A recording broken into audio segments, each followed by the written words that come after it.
What is up, Leathercraft Nation?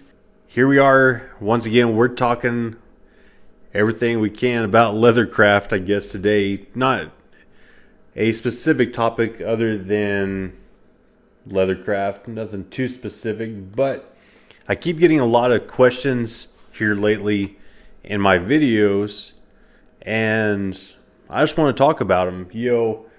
If you're thinking about getting into Leathercraft as like a hobby or a side hustle, and you're not too sure what tools you need, what type of leather you need, man, you might want to stick around. I'm just going to go over a few things, and if y'all have any questions about Leathercraft or any type of side hustle related questions, that's what I'm here for today. So, nothing too formal. I don't have an outline. I just want to help people out today that might have some general questions, but I do want to go over things like the tools that you use for Leathercraft. Do you need expensive tools to get started in Leathercraft? And some people are going to say that you need real high quality tools. You need to spend a lot of money, and that's really not the case. There's some things that you can get from Amazon. There's some things that I would suggest not getting from Amazon because the quality is going to be crap. Like, you're not going to get anything good out of it. You're going to waste your money. And I say that because I've done it. And then not necessarily with tools. I did a little bit of research on that. But when you start getting into stuff like the hardware that you use for Leathercraft, like, don't skimp out on the hardware. Don't skimp out on your leather, because it's going to bite you in the end. Like, whether or not you sell the stuff or not, like, I bought some button snaps. I thought they were decent quality, and they were okay. Come to find out, they eventually started rusting after like 7 days, barely getting wet, snapped off. And I'm like, okay, that's not going to work. Shifted gears, found something better. Then I also tried Amazon, hardware. And yeah, it's cheaper. You're going to get some really cheap prices off of Amazon. But the quality of them was horrible.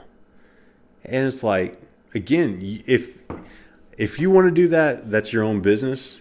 As far as selling poor quality items, like, I'm not going to tell you, I'm not going to point you out. I'm not going to tell you that you're horrible or anything. But if it's something that you're trying to sell, you're trying to make some money, try and get your name out there, do your research. Make some mistakes. That's part of it. Like I said, I made plenty of them. But know that, okay, that didn't work out.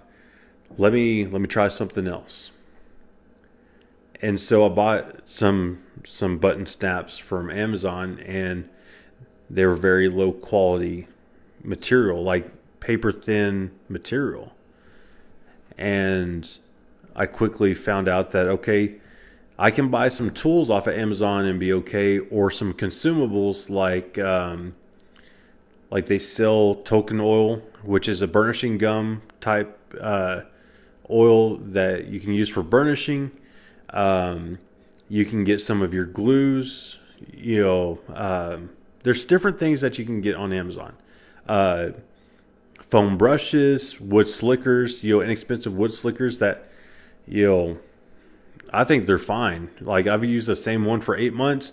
It's patinaed great. It gives me a great burnish. Like, I didn't have to spend a lot of money. Other things that I bought off of Amazon were scratch-alls.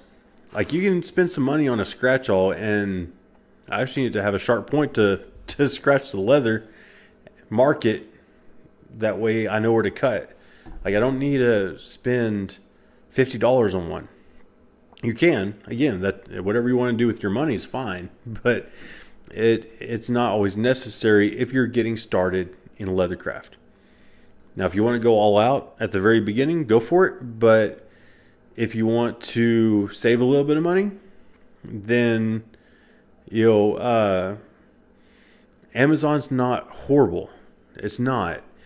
The other thing is there's certain companies, smaller companies that use Amazon as fulfillment. So you're still purchasing from a smaller business per se. So you might look at that. Like if you're getting into leathercraft, a really good source is the Buckle Guy. And you can either go directly to his website or you can purchase through Amazon. I found out that he has some of his products on there, which is really cool. So, Outnumbered, how's it going, man? So yeah, just know that, do your research. See that, okay, I can get some things from Amazon, some things you may want to get directly from the company. Like Buckle Guy is great for your hardware and stuff like that. I'm sure they have other stuff. Now, I did purchase my Cinebrox pricking irons from them, and they're the exact same as if you were to get them directly from Cinebrox. The only thing different is that they put the Buckle Guy, his logo or brand is on one side of it. I really don't care. Hey, it's marketing for him in his company, so I can't be mad about that. Plus, I was able to get them faster because he had them in stock, especially the ones that I was looking at getting. So getting them directly from certain companies is great. I'm all for supporting smaller businesses or, mom and pop, stuff like that when you can. But I also understand that you have to be realistic when you purchase certain things, that you have to get the most bang for your buck. And that's why when I get stuff like foam brushes, I'm like, I can get 50 of them for $5 off of Amazon. It's more expensive than getting them from anywhere else. So, just know that there's certain things that I think it benefits buying bulk from larger companies, just to make sure that you've maximized your profit margin. Your overhead, all that good stuff, which we can talk about another time, is as low as possible. That way you're making as much as money as possible. If you can get a wood slicker for leathercraft, I think I got a pack of 4 for like, I don't know, $5. But if you go to Tandy or a leathercraft store, they're going to mark that up. I went into Tandy the other day, and there's some stuff that I get from there. They're local, so I'm able to go in. And if you've never seen them, they make these empty refillable markers. And they're great for leathercrafters. If you're in leathercraft and you ever used one or thinking about it, you can fill it up with your dye, and you can dye your edges or whatever you want. And it's just more control, at least for me. And so they didn't have them at the time when I started getting into leathercraft, and so I bought some off of Amazon. And then come to find out here, 8 months later, I go in there, of course they know me by now, and he's like, hey, if you haven't seen these, you gotta, come look at this, and they have these empty refillable markers. And I was like, oh yeah, I didn't know y'all had these, and he knows I get stuff off of Amazon and other companies. And I was like, yeah, I bought one, off of Amazon, didn't know you had it, and you could clearly see that, okay, I didn't want to offend the guy, he's a cool guy, and he knows that I'm trying to save money, but it was more expensive. And the stuff like that I'm like, okay, when it comes to consumables and stuff like that, I don't see the point in purchasing the same thing, especially if it's going to be twice as much for the exact same thing. just doesn't make sense to me. For some people, it may be, you may be okay with that. If I'm going to spend twice as much money, there's got to be value in it. If I'm going to spend $100 on a piece of leather that is, say, 7 to 8 square feet, but then there's this other leather that is, half the amount of square footage for $100, it better be a higher quality leather. Like, there has to be value in that somewhere. So just know that there's places, I don't want to say cut corners because that sounds really negative, but that's where you can save the most money, is in your consumables, in your tools that, in my opinion, you don't need high quality tools like the scratch awl. You don't really need a high quality wood slicker, because if you're really getting into leathercraft, or if you already know enough about leathercraft, when you get that wood slicker, you put in the time to build up the patina. You put in that where you can see that it's developed it's smoother. It's hard to explain it if you haven't done it, but it just works better over time. I wish I could explain it a little bit better, but you start off with something that's bare wood and build up that patina. I hope that makes sense. If not, get you some leather, get you a wood slicker, and go to town, and you'll understand. But and then the other thing is, getting started, you don't have to have a fancy knife. Like, I made this mistake, and that's why I'm letting you know. Like, I spent a lot of money on a stupid knife for cutting leather that I hate using. Like, it was dumb. I wish I had to have waited or done a little bit more research on it to know that, okay, I don't need that type of knife right now. Let me get into it a little bit before buying that. And it wasn't like it was, hundreds of dollars. It was like $50, but still $50 for a freaking knife. When I didn't need it, I could have spent $50 on something else.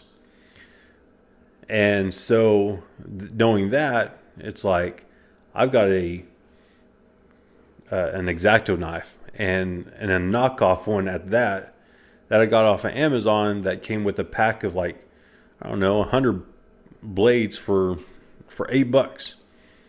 And I use that more because I have more control. It's easier. When one gets dull, throw that one away, put in a fresh blade, you're good to go. You can also use utility knives for cutting leather, for your straight cuts, and then do your detailed work, or your fine cuts with an X-Acto knife. Some people like the skiving knives. Getting started, maybe not necessary, and that's where I kind of messed up, because it wasn't really something that I needed at the time. I use it now, but at the very beginning, when it's like, okay, I'm setting aside this much money to buy all my tools, all my leather, to get started, and if you just blew $50 on, or $100 on something that you didn't need, there's so much that you can get with that money. You can get your consumables, like your glues, double-sided tape if you use that, the X-Acto knives. Like, there's a lot of other stuff that you can get that I think would benefit you more as a beginner than the skiving knife, or a high-end, so-called leather knife. Just really do your research, and I try to do enough videos on here I try not to flood it too much, where I'm rotating the content, so that not every other video is hey, here's the top 5 tools that you need for leathercraft, this, and this. And then a week later, you see the same thing over this, and this. And then a week later, like, I don't want to be too repetitive, but it's really hard not to be, because it's you use the same tools over and over. You add one here and there, but very rarely do I personally add more tools to my arsenal. Now, someone that's doing tooling might be like, hey, I got a new stamp. This is the design. This is how you use it. Like, if you're getting into tooling, that's a different avenue where you can expand that, different techniques and stuff.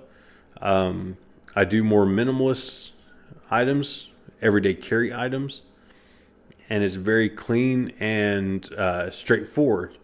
So you can do a lot with that, but I just have to understand that I have to filter that in with other videos, if that makes sense.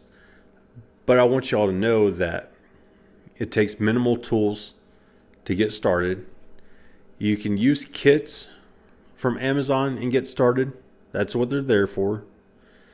But just understand that you're going to be limited to what a kit gives you and what you're able to do with it. Long term, they're not great.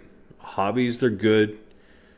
But if you think that you're going to do this as a side hustle, I would rather you save up a little bit more money, get some high quality tools, and something that's going to last longer, because there's a lot of stuff in those kits that you'll probably never use. And so it's kind of debatable whether you should go with the kit and build on top of that kit, or just throw the kit out and just go straight for entry level tools and just get them individually. You will pay more money for them, but they're going to be better quality. But if you're not sure, kits aren't bad. I would rather you get some good quality leather to start out with versus a synthetic leather. Just please stay away from synthetic leathers. Because if you're really considering even the smallest amount that someone would see a product that you made, whether you're trying to sell it or not, family, friend, enemy, I don't know, and they're like, hey, I like that, can you make me one? And all you have is low quality fake leather or whatnot. Get yourself some better quality leather to start out with and learn from that. You don't have to get the most expensive, because believe you me, there's leather that's extremely expensive, but there's some middle ground leather that's still good quality. They're always running sales. Tandy has sales every now and then. Springfield Leather. I really like Rocky Mountain Leather Supply. I know there's some other ones out there, but I personally like Rocky Mountain Leather Supply. I see that they have clearance items all the time, but I purchased the Pueblo leather. That whole tannery that makes their leather is really good, really consistent. It is a little bit more, but I can also charge more for a wallet or a keychain or an everyday carry item. So better quality, better pizza, No, it's not that. It's just better quality. You should be able to charge more. Abram, how do you like the fiber laser? So I don't have a fiber laser. I have a CO2 laser. The CO2 laser is awesome for leathercraft. If you're ever thinking about getting into that side of it, I initially bought it to do woodworking when I had my CNC machine, and the one car garage, between not really having enough room to do all the stuff that I was wanting to do. After that stuff that happened in 2020, the prices of wood just went insanely high. And so I sold the CNC, I shifted gears, which I don't always suggest because I had already established my other channel, which y'all can also check that out. Give me some love over there. Check out my videos if you want. But I had already started making wood related videos on the CNC machine. But I kept the laser, the CO2 laser, because you can do all sorts of stuff. You can cut out wood, leather, acrylic, paper. I know there's people that cut out cloth on it and all sorts of stuff on the laser. But right now I just use it for cutting out leather. Some people in leathercraft might have a clicker press die or a manual clicker press, and then they have dies for the products. And there's pros and cons to each one. The laser I really like because I can tweak a design at a moment's notice, change it up, cut it out. The other day, I cut out paper to make a prototype out of paper for this little coin purse design. It's not perfect, but like it gives me an idea to go from this to, give me 1 second.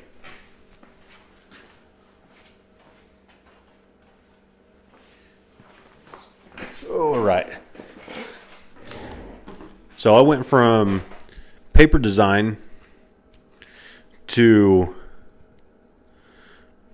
still working on this. I got to get the zipper, but I have a zipper. It'll still have the little tab there on the side, but it's really cool to do all your prototype work out of or off of a piece of paper on the laser. You cut it out and see if it's going to work, because I made a few different modifications off of this before I was able to get to this, all because my wife wanted a coin purse. It's not something that I normally do, so I kind of went out of my comfort zone when it came down to using ostrich leg leather.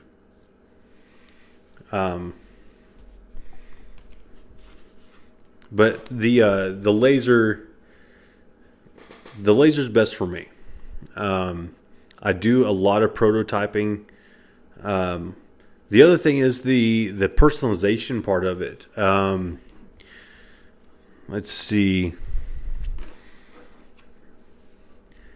You can make, of course this is backwards, but patches. You can customize patches for either yourself or for other people. I had a buddy that was in the Marines that he wanted a keychain with the Marine emblem on it. I've done bracelets with company logos on it. I did, when I was doing the woodworking stuff, I did Christmas ornaments. The Christmas ornaments is kind of what got me into the whole laser anyway, because during the holidays, people fork out money like nobody's business for ornaments, personalized ornaments. So if you're ever thinking about getting a laser and you're not sure what's a good time, getting a laser in like September, by September, get it in October, and hustle, get it together, learn it, We got ours in early November, I believe it was, maybe mid-November. Started making stuff right away, posting it, and made a good amount of money. Almost paid for the dang thing, at least more than a half, I think. And it was all from ornaments and like holiday personalized items. So, you don't have to have a CO2 laser just for leathercraft. That's what I use it right now for. But you can do all sorts of stuff with the CO2 laser. The fiber laser, I only know a little bit of it as far as, the ability to engrave on metal, whereas the CO2 laser just etches like the coating off of metal, revealing the metal behind it. That's really about my extent of knowledge on a fiber laser, to be honest with you. I know they're more expensive for the size in comparison. They also make CO2/fiber lasers. I think Thunder makes one. I know Thunder makes one. I'm sure there's some other ones out there. But the CO2 laser that I have, it was inexpensive. OhmTech, good laser, good beginner laser. Ran about $3,000. So, not bad. It's the OhmTech 60 watt laser. If I could do it again, I would probably buy the 80 watt laser instead. And the only reason is that I didn't know this until after the fact, but even on their website, if you look at the difference between the 60 watt and the 80 watt laser, there's a significant difference in the life of a 60 watt tube versus an 80 watt, like almost quadruple the time. But I've also seen and read things on other platforms where their 80 watt laser, the tube went out within a year or so. This one's going on 3 years now and still doing good. But how the laser tubes are is the higher the wattage, or the higher the percentage of power that you're consistently using will weaken it over time. So I honestly used my 60 watt laser at like a 15%, 10 to 15% of it. So I hardly use it at full power. And maybe that's why it's lasted this long. Is the only thing I can think of. Let's see. What's a good laser for leather? A CO2 laser is great for leather. If you're now, they're a little bit more than like your diode lasers. Your diode lasers are going to be okay for engraving on top of it. So if you're wanting to do stuff like this, where you're just engraving letters, you're going to be okay. But if you're wanting to cut out shapes, or you can see here, I cut out the stitching holes. I'm just kind of messing around with this. When you're starting to cut out shapes and that type of stuff, you could probably get away with it with a high-powered diode laser, but you're going to have to do multiple passes. And with leather, the more passes, and when I say pass, the amount of times that the laser goes around the cut area to cut out the shape, I can do one pass and cut out a piece of leather. But if you have a diode laser and you're having to do that 2 or 3 times, you're charring the edge of that leather so bad. You're going to dry it out more. It's going to leave the underside of it burnt. Like it's going to be horrible to to work with. Is it hard learning the depths of engraving? Not really. It does take some time. What I've noticed with leather on engraving is you have to do some small tweaks if you're engraving on different types of leather. Like if you're going back and forth between, say like, trying to think of a good example, like different tanneries or different colors, they might darken too much, and so you might have to lighten it a little bit or reduce the power so it's not so dark on certain colors. Let's see, certain thicknesses of leather, like if you're going back and forth, you're gonna really have to dial it down because you don't want your engraving to burn all the way through. So it's stuff like that you might have to kind of tweak with. But like for me, I use mostly the same types of leather anyway, so I've kind of have it dialed in. And it's not like you're going from like 15% to 30% to 25. I'm talking like you might only have to go from like 15 to 17, like a couple percentages or your percent up and down, and you're good. Now, if you're doing woodworking, like cutting and engraving, again, depending on the type of wood, I ran across some that it's a little bit more difficult to engrave than others, or it's not as dark as others. Like you have to, again, tweak it for that. But again, once you stick with a certain wood, it's really not that bad. My suggestion is, like with the OM-Tech, what's really cool about that is with Lightburn, the program that I use to control it, it has all these little squares at the bottom, and each square represents a setting. And so like you could potentially make a certain color code a setting for a specific type of wood. And like once you have it dialed down and like you have your notes, like okay, setting number, I'm trying to think how they have it. Yeah, one through however many. You could say setting number 5 is for this wood or this type of leather for engraving. Then this number is for cutting. So how it's set up is you have your outline to cut stuff, and then you have an option to fill, and fill is your engraving setting. Excuse me. So I think once you get it all set, then you shouldn't have an issue if you save it under that setting. So the learning curve, it takes a little bit for the learning curve, but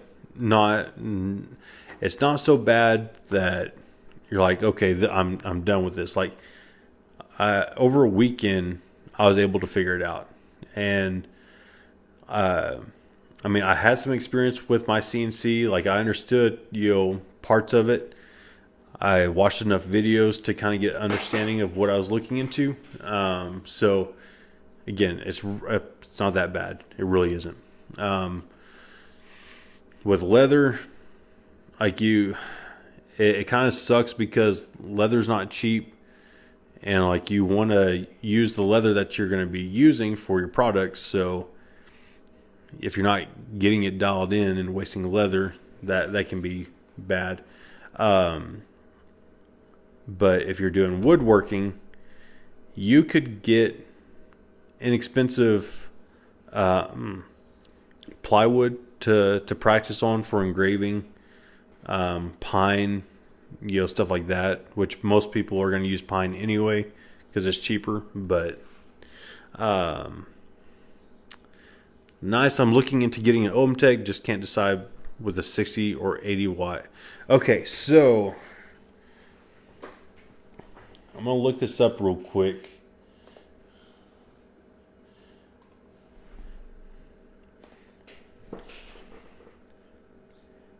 because you won't go wrong with the 60 watt. I promise. It's a good laser. But I did want to look up something for you real quick. Let's see, mid range. Okay, so I have the autofocus one.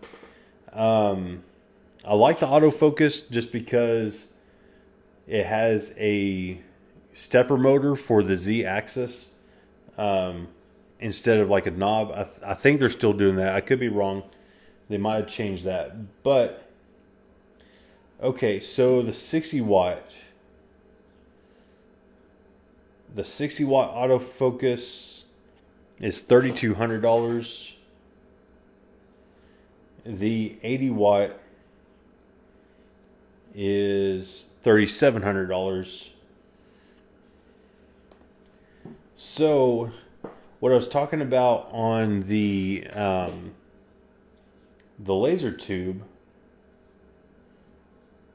Let's see. I was hoping I could find it. Oh, you know what? Hold on. Bear with me here.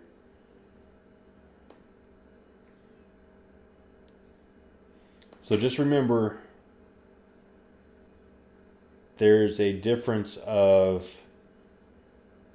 right off the bat, there's a difference of $500.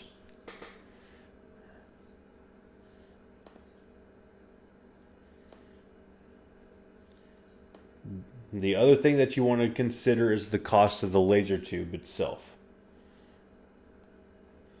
So a 60 watt laser tube, they're pricing it at $290. The 80 watt is $380. But here's what I didn't know, and I didn't see it on the main part of when you're looking at the laser. I found this when I was looking at the laser tube replacements. And they're saying that an average of 2,000 hours between a percentage of 10 to 40 on your usage. And like I said, I keep mine around 15 to 20. But the 80 watt laser,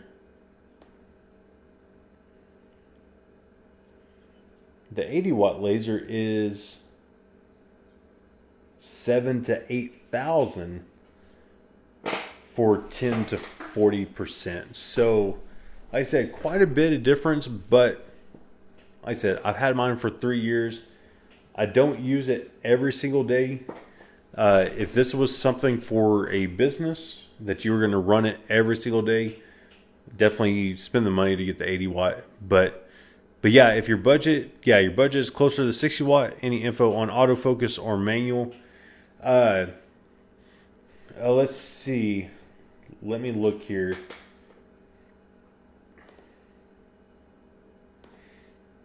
I want to say it was like $300 difference, because I did a video on my YouTube channel about the difference on it. And you can also go over there and check out my review and overview of the laser itself. It's a short video. I think it's like less than 10 minutes. But I kind of go over the laser and a few different things that you can make on the laser. Let's see here.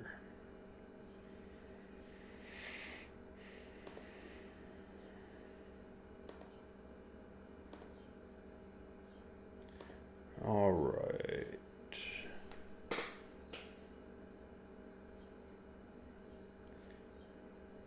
Okay, so it's no. Hold on.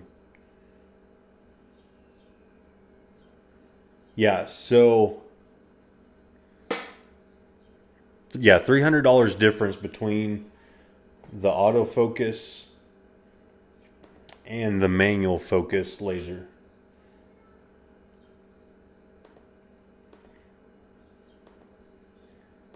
But the one thing that I wanted to look at is whether or not it shows anything about the Z-axis, because I had heard someone say that they added that, but that doesn't make sense.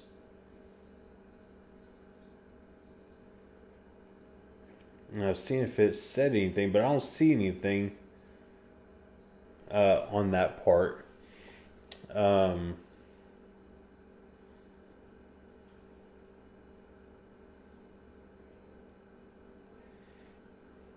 Because if it's the one I'm thinking about, there's a guy, Myers Woodshop on YouTube, and he has one of the older manual focus ones, and you have a knob, and you have to, twist this knob to lower the bed up and down to focus it. I honestly do not even use the autofocus feature on it. The only reason that I like this one is because it has that stepper motor where all I have to do is press a button to raise and lower the bed to focus it. If you're using the same type of material over and over, the same thickness, that way you're going to set it to one height and leave it, then you're going to be okay with the manual focus because you're not having to go up and down, up and down. But when you're constantly changing different thicknesses of material or different types, then you're probably better off getting the autofocus just to save time. That would be the only reason. But you're going to get the same. You're going to get the same laser tube. That's all going to stay the same. It's going to be the same power. All that's going to be the same. Like I'm looking at it, you're still going to get the same controller. Everything else is the same from what I'm seeing. So is it a must? No. Like if you really want to save the $300, if you're okay with the manual focus, then definitely go with the manual focus. It's not. I think you're going to be fine with that, because if you haven't looked at it yet, you're going to need other things to go with it, like a water chiller. The cool thing about the 60 watt laser, unless you live somewhere where it's just very, very hot, if you don't have a insulated garage or something, or if you're running your laser for long periods of time, you're going to have to get a 5200 water chiller, and I think those are around $600. Or you can get the 3000. It's not a water chiller, but it's a water circulation pump. Think of it almost like a radiator, essentially, as far as just circulating the water and cooling it with ambient temperature. And you can get away with that. I've gotten away with it. I live in an area where it's not extremely hot, it's not extremely cold, but you can get away with just that. Save a couple $100. The laser does come with a air assist. The air assist is not the best, so I would suggest getting even just a small air compressor if you don't have one, and upgrading that if you're thinking about doing any type of woodworking. If you're doing like leather, stuff like that, light engraving, you're going to be okay, because it doesn't take a lot of air to do the engraving. You want a good air assist when you're cutting through material, because you need good air assist to blow away any of the particulates, stuff like that. So have a cleaner path for your laser. So, but I hope that helps out on that part, and I hope everybody else that was just wondering a little bit about Leathercraft, got some information out of it. Definitely check out some of my other videos. Check me out. Check my link in my bio if you're just curious about different types of leathercraft, things that you can purchase. I offer handmade wallets. I offer templates. I'm still working on rolling out some more templates and patterns, hopefully here in the next couple of weeks, to help out any leather beginners, leather crafters that want to get into it. So check that out. Definitely check out my YouTube, by the way. I got a lot of videos over there that help people out. Like I said, I've got the laser review over there, along with a couple project videos. So I'm trying to build up that video library, along with my podcast. So I've got the replays from other episodes of Leathercraft Nation. It's called Stitch and Hustle is the podcast name. So check that out. You can also find me on Apple Podcasts, Spotify, all that good stuff. So I really appreciate everyone sticking around. I hope you all have a great day, and we'll see y'all next time. Bye. Other videos.